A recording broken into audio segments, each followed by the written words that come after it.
Yay!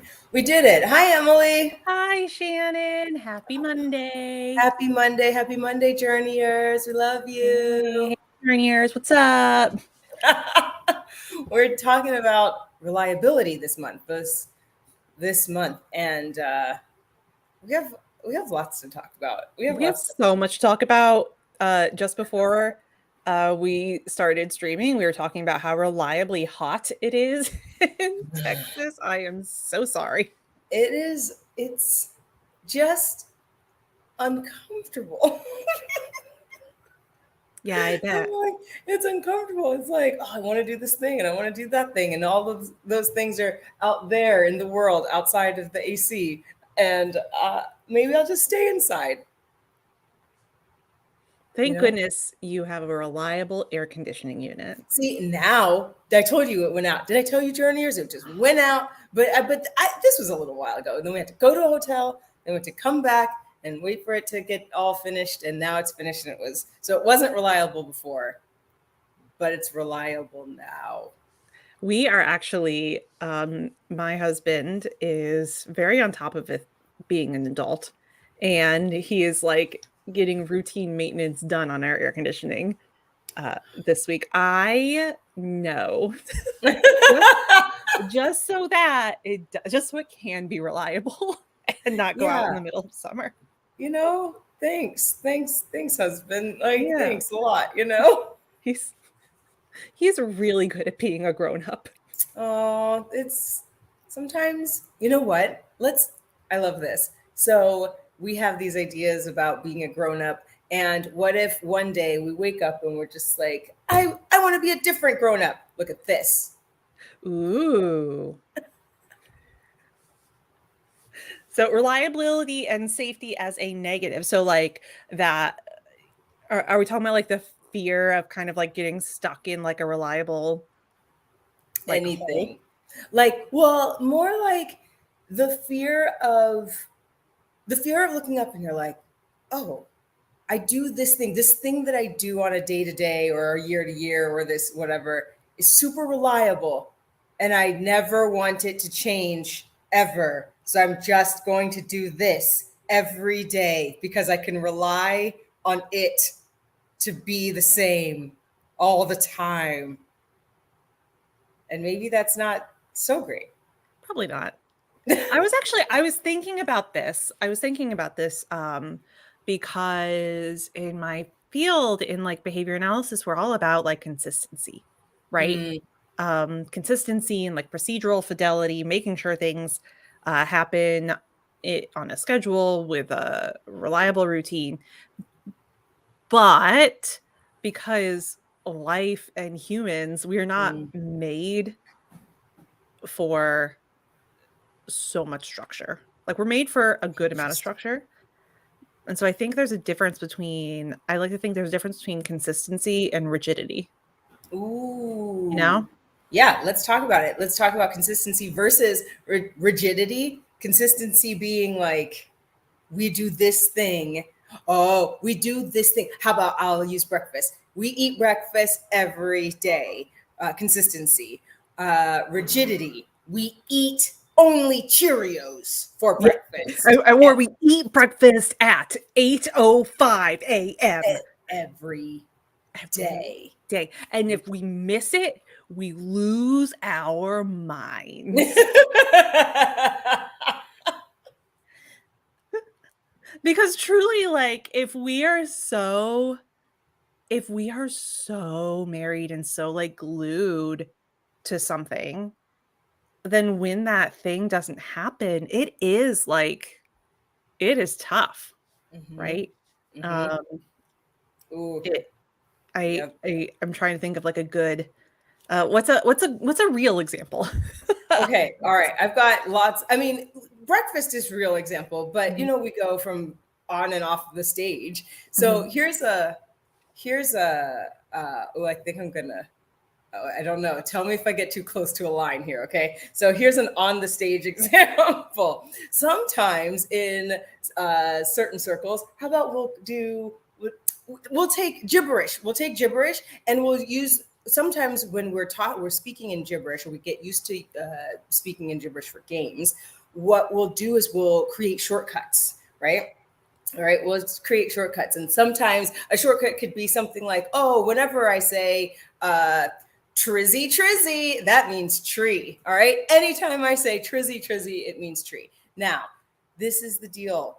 When we do this over time and we start to, we as individuals start to rely on that, it becomes rigid. Maybe our group also starts to rely on it, it becomes rigid. When sometimes somebody comes in and they're trying to give you information and they're like, yes, you should take a left at the Shulalabula. And you're like, Shulalabula, what's that? What is that? Oh, it's a tree. I meant tree. Well, how could you possibly have meant tree? That's impossible. How could I possibly understood that's what you meant? Or on the flip side, you're trying to communicate with someone else, with this new person, and you're doing the trizzy trizzy, and they're like, I don't know what that means, and you're like, trizzy.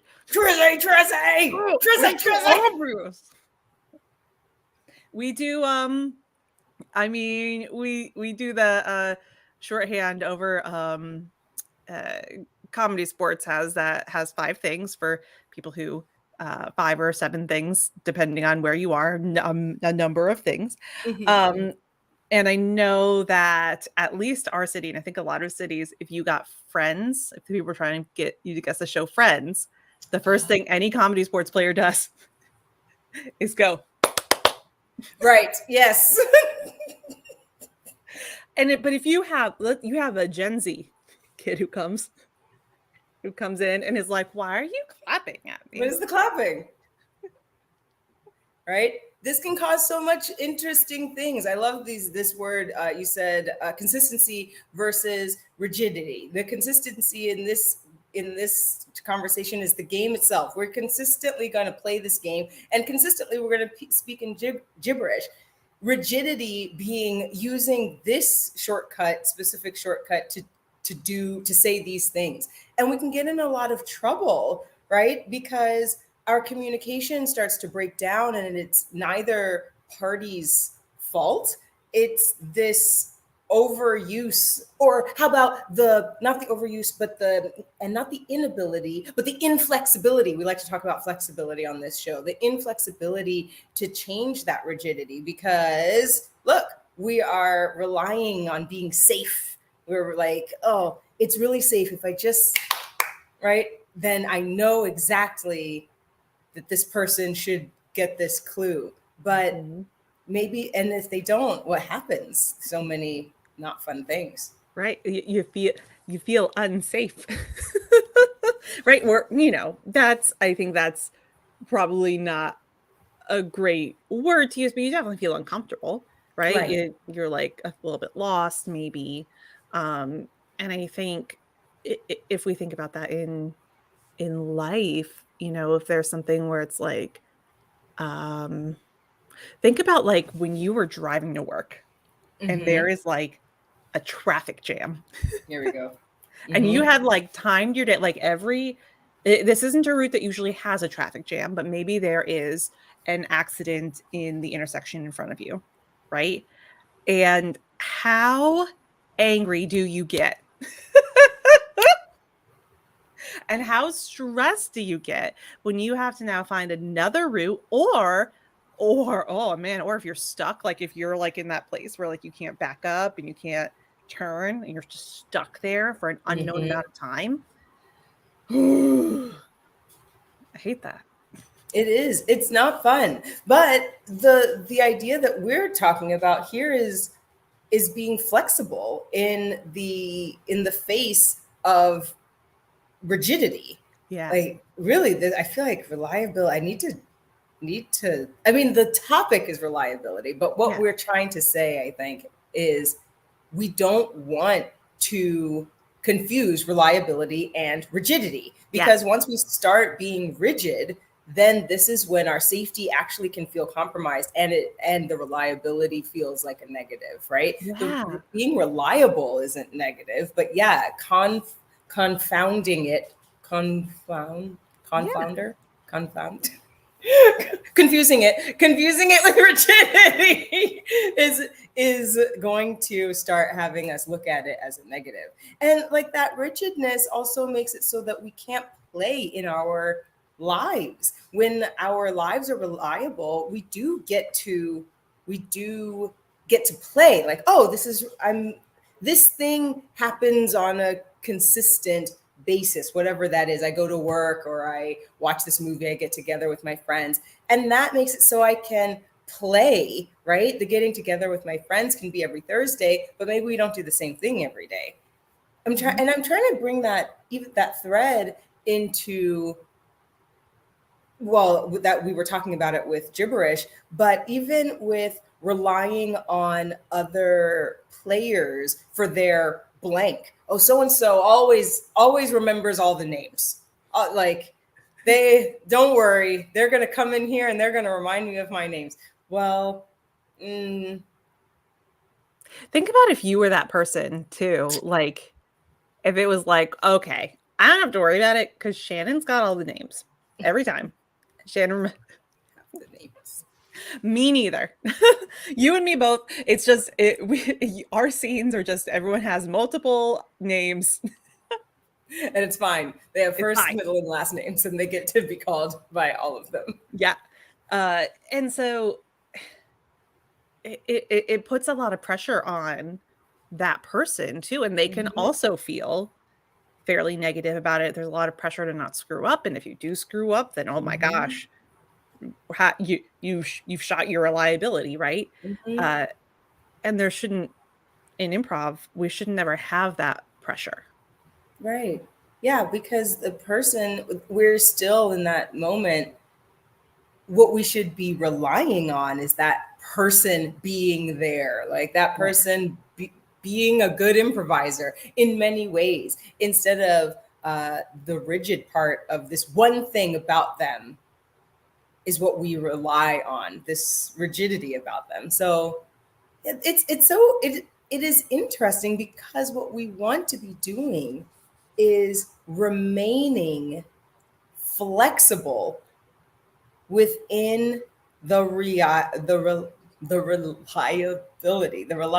being the scene, some things that we know that we're going to get. All right, we are hoping to get things like names and situations and plot points and environments and characters and yes anding. So we're relying on those things to help build our scenes, but we release the rigidity so that we can play in the scene. Yeah. And so that we can feel comfortable too, right? Like it's recognizing that we're all human and not little robots. And even saying you're like, you can always count on them to be a good improviser, but like some days you might have off days, right? Some days you might be really in your head or just not, you might not caught something someone else said, or I have a whole other soapbox about the label of a good improviser. Anyway, that's a whole. We like soapboxes. We've got 15 minutes. 15 minutes. I think it's just a personal pet peeve of mine, because and I think like in a place where it's a lot of I'm in a city where we're not Chicago. We're not making the big bucks. This isn't our career, right? For most of us, this is art times, right? And art times, fun times, bonding with your friend times. And I think everyone has the ability to have a thing that shines, right? So it's a personal pet peeve of mine when someone is like, Either says like, I'm a really good improviser, so I deserve blah, blah, blah. Ooh. Or like, or talking down to other people because they're bad Mm. improvisers. And not Mm. like, not in the way that they're like, no, I'm mean, but in the way that they might not attend as well yet, or they might second guess themselves a little more. And anyway, Mm. it drives me up a wall to put value systems. It's so interesting as far, especially in this art form, because like it even comes back to like what we're talking about as far as what is reliable in a setting in which everything is always changing, right? Mhm. Like literally improv is about moving with the unreliable. Like, we don't know what's coming. It's unreliable. Like we don't know what this person is going to say. We don't know what they're going to do. But yeah, putting a value system on whether you do that well and whether you handle the unreliable well, sort of a silly thing because no one really handles it that well. No, it That's why we're here. it just That's why we're drives right me here. it just drives me up a wall. It's just like, it's the sort of thing where I think about it a lot, like, because that we have auditions Mm. for Hmm. things, and I think about them more as like shows, like, are your skill sets the right fit for that? Not, are you good or bad? Ugh, Mm. the whole Shannon. I like this soapbox. I like it. I like it, Emily Arnold Fleming. I just so everyone knows who you are, behavioral analyst. You have to know why the soapbox, y'all. We know Emily Arnold. Yeah, We know. that's just one of the things. I think that, but I think this can kind of come back to this reliability versus rigidity in terms of Mm. like, I don't think this is just exclusive to improv. I think this is true about a lot of things, right? Um, even other kinds of art, right? Art is so subjective. Um, there's a difference between like Pollock is not a good realist painter. Right. We're putting things in the realm. We're trying to put the art in the realm of the art, right? So we're not judging actors against balleters. Balleters. Ballerinas? Thank you. Like, is there such a thing? Anyway, so we have to, in order to say is this thing good or bad, we're first putting it in the realm that it exists in. Yeah. Which when we're talking about improv, it's so interesting because really what we're doing is asking a person to be a person in front of an audience, right? We're asking a small community of people to be a community in front of an audience. So are Yeah. you good at being in community? Let's see. Let's see when the lights come up. Mm-hmm. Mm-hmm. Right? And This. if you're, and that's, I think the good at versus good at blank versus good blank, I think is also a Mm. good distinction in terms of reliability versus rigidity, right? Because if I find a good blank, a good improviser, a good artist, a good bloop bloop bloop is confining, Mm. because it kind of defines you as like you're always good. Good at that thing, right? Uh, But but then we're supposed to be diving into the pieces mhm, of the thing instead of yeah, a good improviser. Wow, she's really a good listener. She's like listens really well, which helps her to be a good improviser. But yeah, yeah, mhm, exactly. And if you think about mhm, other parts of your life, we've talked about this before about um, how you can be different based on context, based on time, based mhm, on what you've learned, where you've been. But if you are if some think about like kids. We're talking about kids, like someone saying like a good kid or a bad kid. Like think Right. about the kids that were like, that's a bad kid. And then that kid is like, well, I'm a bad kid, so I guess I better Bad things. Yep. punch other kids and break windows and steal things. I'm a bad kid, so why not? Right? Mm-hmm. Uh, Mm-hmm. but if we say things like, you know, maybe this kid needs some help with their impulse control, Mm-hmm. right? Right. Or maybe this kid just needs to learn, um, I don't know, learn something. I was going Right. to learn how to wait, which is the same thing. Right.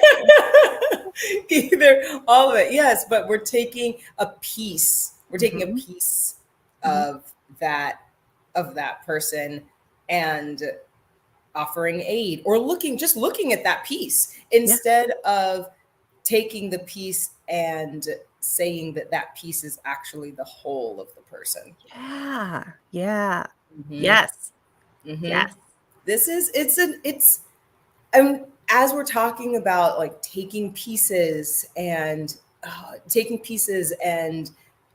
playing with that piece instead of making it the whole, it makes me think of scene work and being lost in scene work and looking at looking at the relationship, which is always so much better. Looking at the relationship between yourself, you and your partner, you and the audience, whatever, Mhm. and relying on that, right? Picking apart what is interesting about the relationship instead of the other way, which is what are all the interesting things about this scene? Everything is interesting, and that's where you can start to get really muddled and confused and lost in your scene. And I'm looking at this word reliability and safety as a negative. Yeah, when we're relying on too much, when we're the big picture of the scene, I'm relying on every single thing to give me the information. This is where your scene starts to degrade, right? You don't feel safe, right? Because you don't know where to look. You don't know what to focus on. You don't feel safe. You do start to feel negative, like your scene is spiraling out of control. But if we can just like, okay, forget the whole scene, forget every single piece of information that we've been given. Let's zoom in onto the, oh, where did we, what was the suggestion anyway? Uh-huh. and what is my connection to the suggestion? And let's dive into that. Mhm. Which is great advice. I think this is great advice in general for improvisers to be able to be like, I see all this. We're gonna take this and we're gonna table it. Mhm. And uh, a lot of people might think that that's only accomplished through like sweeps and through edits, right? But within a scene, why not? Like, why can't you be like, hey, we're at a pause and we're gonna hone in on this bit? Yep, I love that. Yeah, even saying things like zoom in, like zoom into that little bit. Say just so that everyone knows, like, or even meanwhile, we're focusing on this thing. Show us the is a great thing to say. Show us the relationship between la la la. Flashback to, flash forward to, Uh-huh. pause on everything else. We see Emily and Shannon having a moment of tea. Like, what does their tea time look like? Mhm. So that we can get a more focused perspective on what is going on inside this big picture scene.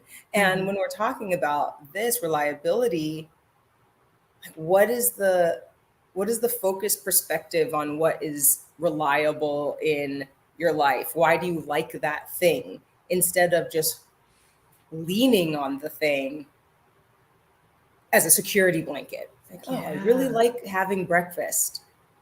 I really like having breakfast at 5 in the morning every day. All right, cool. Let's pick that apart. What does that say about you? What does that say about you and breakfast? What are you afraid of? What happens at 5 that is really important for you to have breakfast?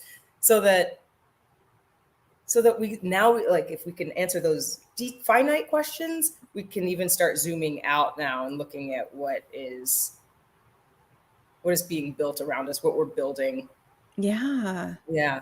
Yeah, and I think that's also a great way to kind of dig into your value system there too, right? When you're Mhm. thinking about the like whys and the what's importance there. You Mhm. think about breakfast, like, yeah, why do you want to have it at why do you want to have breakfast every morning at 5 a.m.? Is it because like, oh, after I wake up, I just want a moment to myself to like reflect on Mhm. myself and have a moment alone before I start the day. Like that's what I need to start the day. And so if you know that's the important part, right? Is having a moment alone to start your day. Then on days when there is just absolute chaos happening, right? Where like your family's like, get up, it's 3 a.m. It's time to go to Disney. You you can be like, okay, I just know that I need to find some amount of time Mhm. to center myself. Maybe I take a Right. shower, or maybe I sit in the bathroom for Right. 15 minutes before we go. Yes, that's really important though. That is so important to distinguish so that Mhm. you can know that it's not the breakfast that you're craving. Like, I need this breakfast at 5 and I missed it and now it's over. It's not that. It's that much deeper actually piece. I perform well when I have a few minutes to myself early in the Mhm. morning. Yeah. Um, I mhm. this is a lot of you know that advice that we give to people when they're performing where it's like it's not about the thing. It's It's not about not. the breakfast. Correct. It's not about the breakfast. And we talk about this. Yeah, we talk about this all the time where we tell our students, hey, I see you and Emily. Wow, you really are. Hey, did you get the breakfast? I forgot the breakfast. Well, I can't eat breakfast. Well, if without breakfast, well, I don't have it. Okay, great, fine. We I use can't eat breakfast. breakfast without breakfast. It's not But about what's the important breakfast. here is the important thing like, person A is like I need this to start my day and person B is just forgetful or Mhm. like Or yeah, what is it? I'm feeling like you don't listen to me. Person A really just wants time with person B. And when person B brings them breakfast, they tend to sit and watch them eat breakfast. Oh, and this is the time that they're really craving. Mhm, and Mm-hmm. that's the part that's important there, and so digging Mm-hmm. into that, and if you spend time in your own life digging into those things, I think you can really start to figure out where your values are and the what's importance, and the how to be flexible about it Mm-hmm. when you are feeling too rigid.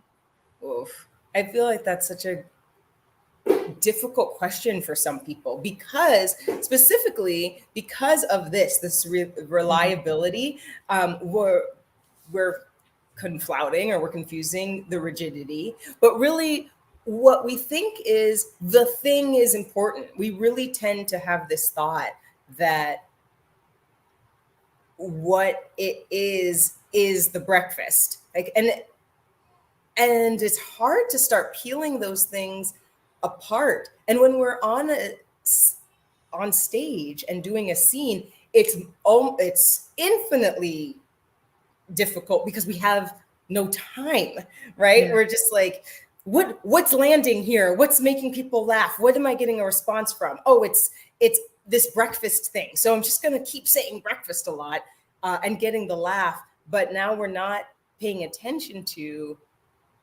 what the true importance of the scene is. But it's hard to pull apart. it's Just hard, takes it taking takes time, practice. and practice. It takes it's it's a skill just like everything else. Yeah, Mhm, absolutely. mhm. Absolutely. We're doing it. And guess what, friends? We encourage you to practice that skill on and Off the stage. Goodbye. Mwah! Bye, journeyers. You were great today. Well, oh, we love you. Bye.